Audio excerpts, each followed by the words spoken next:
Well good evening, अस्सलाम वालेकुम, it's Mansoor. सो हम अपने 10th क्लास की साइंस की सीरीज को आगे बढ़ाने वाले हैं, जिसके अंदर हमने चैप्टर शुरू करा है केमिकल रिएक्शन एंड इक्वेशन का। फर्स्ट चैप्टर जो कि बहुत ही इंपॉर्टेंट है एग्जाम व्यू से। तो ये जो पार्ट देख रहे हो ये हमारा लास्ट का पार्ट है। ये थोड़ा कंफ्यूज करने वाला पार्ट था। बैलेंसिंग का पार्ट है जो हम लास्ट में करेंगे। बैलेंसिंग ऑफ केमिकल इक्वेशन का एक एग्जाम्पल है, इसको हम लास्ट में करेंगे, तो प्लीज इस पे अभी ध्यान मत देना, ये लास्ट का पार्ट है हमारा, ठीक है। मैंने इसको इसलिए लिख दिया ताकि आपको प्रॉपर तरीके से समझ में आ जाए। इसके लिए एक लंबी सी टेबल बनी हुई है।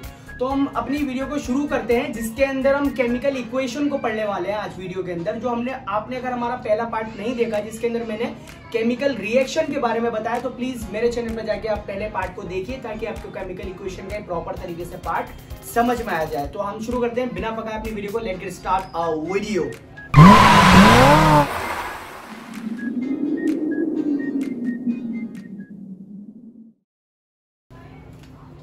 Chemical equation. केमिकल इक्वेशन होता क्या है, मैं आपको इसकी छोटी सी डेफिनेशन देता हूं।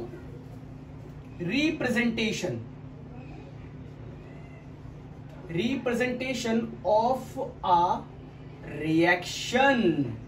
अरे भाई क्या डेफिनेशन दी है।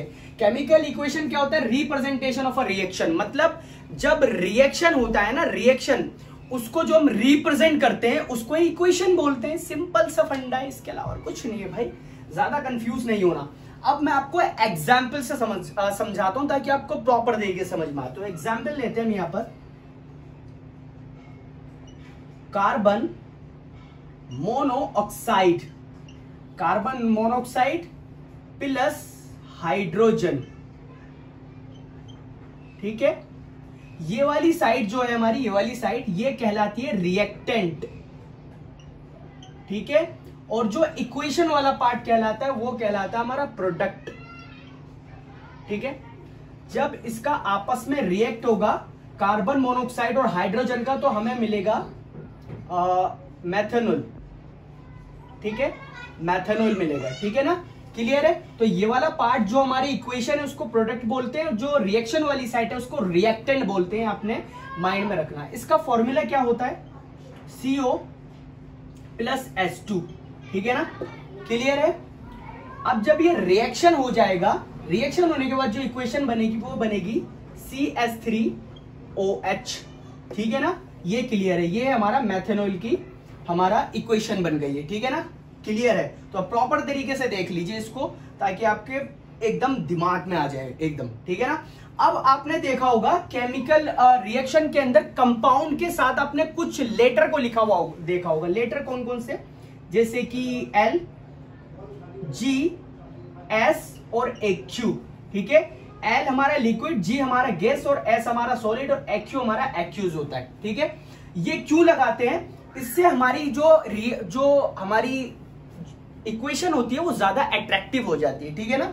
कई सारी चीजों को ऐड करते हैं हम इक्वेशन के अंदर। एक चीज मैंने ये भी बता दी है। अब देखिए, ये जो होती है हमारी CO कार्बन मोनोऑक्साइड, ये हमारी गैस होती है, ठीक है ना। तो आप इसको यहाँ पर G के अंदर ब्रैकेट में क्लोज कर दीजिए। आपने देखा होगा जरूर यहाँ पर। और जो ये हमारा रिएक्शन हुआ है, रिएक्शन होने के बाद जो हमें प्रोडक्ट मिला है, ये हमारा मिला है लिक्विड के अंदर, तो L लिख दीजिए आप। क्लियर है। तो ये वाला फंडा भी हमने क्लियर कर दिया। अच्छा, होता क्या है? केमिकल रिएक्शन के अंदर कंपाउंड के स्टेट को रिप्रेजेंट करता है। क्या करता है? केमिकल रिएक्शन में कंपाउंड की स्टेट को रिप्रेजेंट करता है। वो गैस है, लिक्विड है, सॉलिड है या एक्वस है, ठीक है ना। क्लियर हो गया है हमारा फंडा, बिल्कुल ठीक है। अब मैं आपको बता दूं एक बहुत इंपॉर्टेंट बात। जो हमारा मेथनॉल होता है ये अल्कोहल होता है। क्या होता है? अल्कोहल। अरे बाबा रे बाबा, सर जी ने दारू बनाने का फॉर्मूला बता दिया। सालो मारूंगा कुछ देर गिरा के। दारू नहीं है बाबू, ये दारू नहीं है, अल्कोहल तो है ये। अब आपको इसको दिमाग से समझिए। आज फॉर एग्जांपल आपको सबसे पहले तो कार्बन मोनोऑक्साइड और हाइड्रोजन इतनी इजीली अवेलेबल होगा नहीं कहीं पर। फॉर एग्जांपल आपने अगर किसी कंटेनर के अंदर उसको डाल भी दिया, तो डालने के बाद वो जो है, समझ रहे हैं आप, वो रिएक्शन नहीं होगा, क्योंकि केमिकल रिएक्शन के लिए कुछ कंडीशन चाहिए होती हैं। केमिकल रिएक्शन के लिए कुछ कंडीशन होती हैं। अब वो कंडीशन कौन कौन सी होती है, यहां जगह नहीं बची बोर्ड पे, तो मैं इसको इरेज कर देता हूं, तो हमारा कैमरे वाले बबुआ इसको इरेज कर दी, इसको जो है वो आप जूम करके दिखा दीजिए। दिखा दिया, चले इरेज करते हैं हम। वैसे मैं आपको यही बता देता हूं, केमिकल रिएक्शन की कुछ कंडीशन होती है। पहली कंडीशन होती है हमारी टेम्परेचर, ठीक है। दूसरी कंडीशन होती है हमारी प्रेशर, ठीक है, प्रेशर। और तीसरी कंडीशन होती है कैटलिस्ट, कैटलिस्ट, ठीक है भाई। ये 3 कंडीशन होती है हमारी। केमिकल रिएक्शन जब होता है तो ये 3 कंडीशंस होती है हमारी, ठीक है ना। जूम करके दिखा दो, टेम्परेचर, प्रेशर और कैटलिस्ट, ठीक है ना। अब मैं आपको बता दूं, कार्बन मोनोऑक्साइड और हाइड्रोजन का जब रिएक्शन होता है तो उसको प्रेशर चाहिए होता है, बहुत ज्यादा प्रेशर। कितना चाहिए होता है? 340 atm, ठीक है। अब बच्चा लोग ये मत समझना कि सर जी हम तो कुकर ही डाल देंगे प्रेशर के लिए, नहीं। अगर फॉर एग्जाम्पल आपको कहीं से मेथनॉल मिल भी जाता है तो बच्चा लोग इसको पी मत लेना, क्योंकि दारू नहीं है। अगर आप इसको पियोगे तो ऐसा नशा होगा कि आंखें सिर्फ स्वर्ग में खुलेंगे आपकी जाके। समझ रहे हैं ना आप मेरी बात?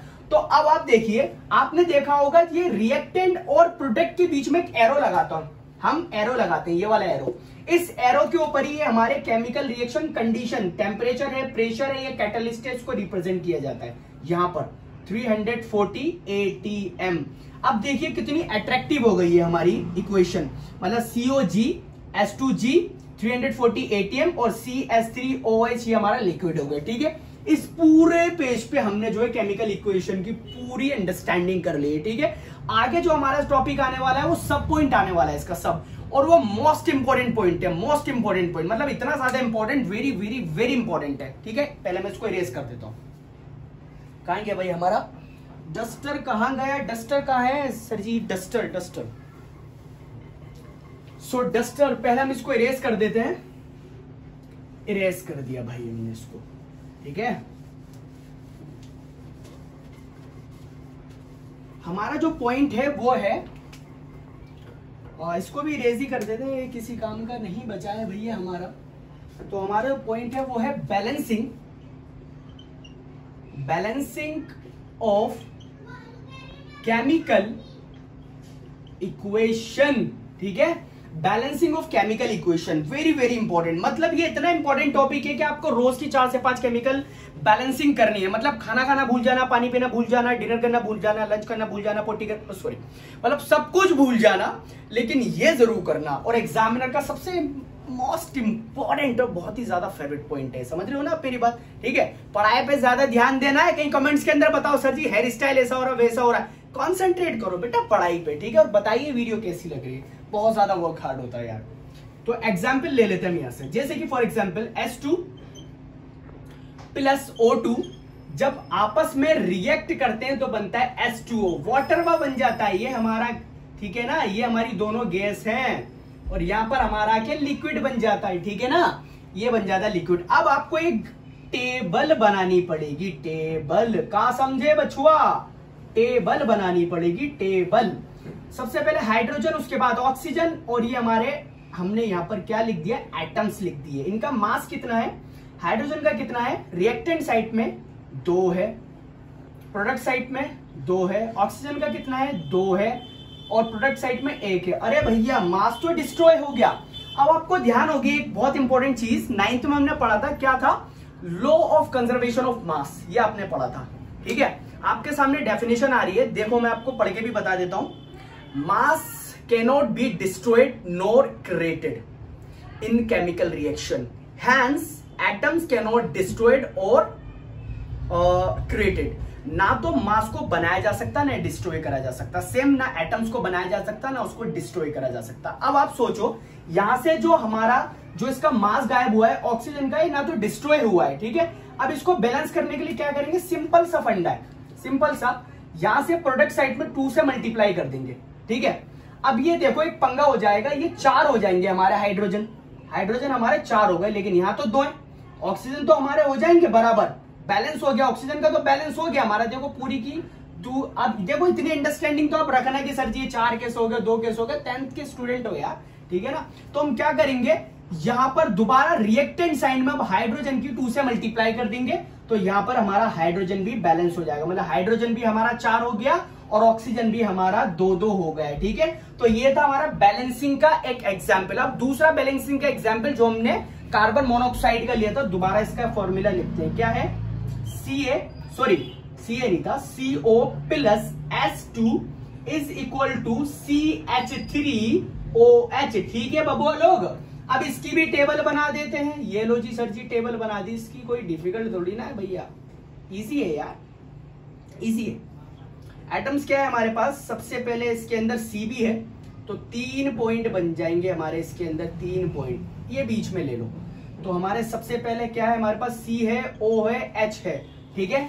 तो सबसे पहले हम देखते हैं C का कितना है। C का रिएक्टेंट साइड में 1 है, यहां पर भी 1 है।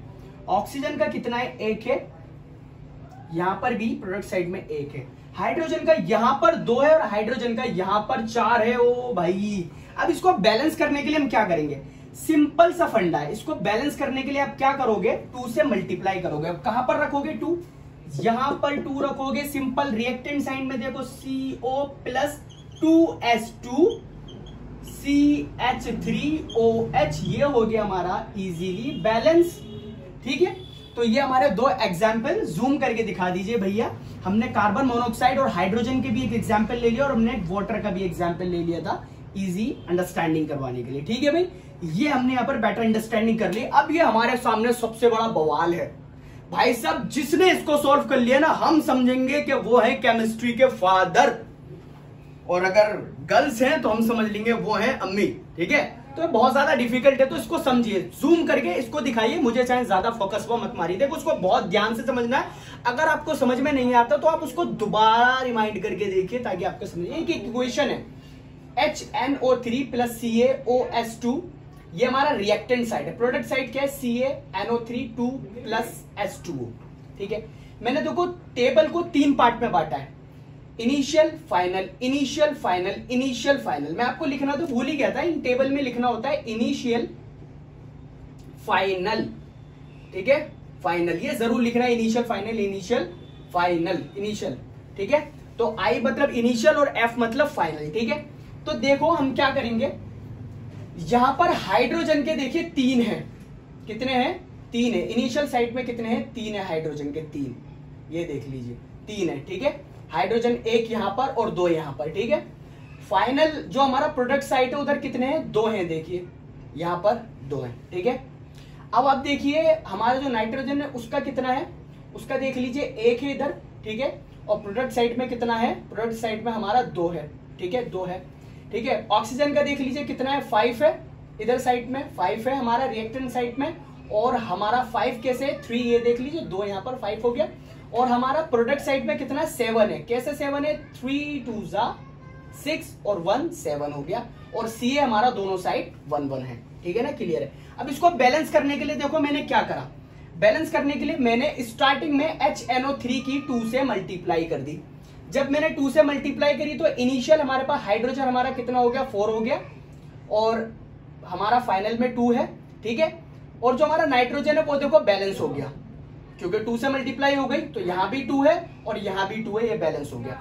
ऑक्सीजन बैलेंस हो गया दोबारा, ऑक्सीजन यहां पर इनिशियल साइड में 8 हो गया और फाइनल साइड में 7 हो गया, और Ca हमारा 1 1 है। अब मैं क्या करूंगा, इसको फाइनल, इसको बैलेंस करने के लिए आप क्या करोगे, जो हमारा प्रोडक्ट साइड में है, प्रोडक्ट साइड में H2O है, यहां पर आप 2 से मल्टीप्लाई कर दो, प्रॉपर तरीके से ये सारी बैलेंस हो जाएंगी। कैसे, देखिए जब आपने 2 से मल्टीप्लाई करो तो 4 हो जाएगा। देखिए प्रोडक्ट साइड में तो यहां भी 4 था इनिशियल साइड में, प्रोडक्ट साइड में भी हाइड्रोजन के 4 हो गए।